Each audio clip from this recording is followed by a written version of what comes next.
क्या आपने कभी सोचा है कि वो आग कैसी होगी जो कभी बुझती नहीं? कुरान हमें साफ साफ खबरदार करता है, उस आग से डरो जिसका ईंधन इंसान और पत्थर होंगे।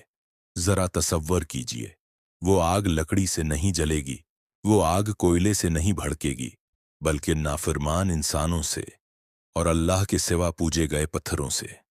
वही इंसान जो दुनिया में हंसता रहा, गुनाहों को मामूली समझता रहा, नमाज को टालता रहा और तौबा को कल पर छोड़ता रहा, आज वही इंसान खुद जहन्नम की आग का ईंधन बनेगा।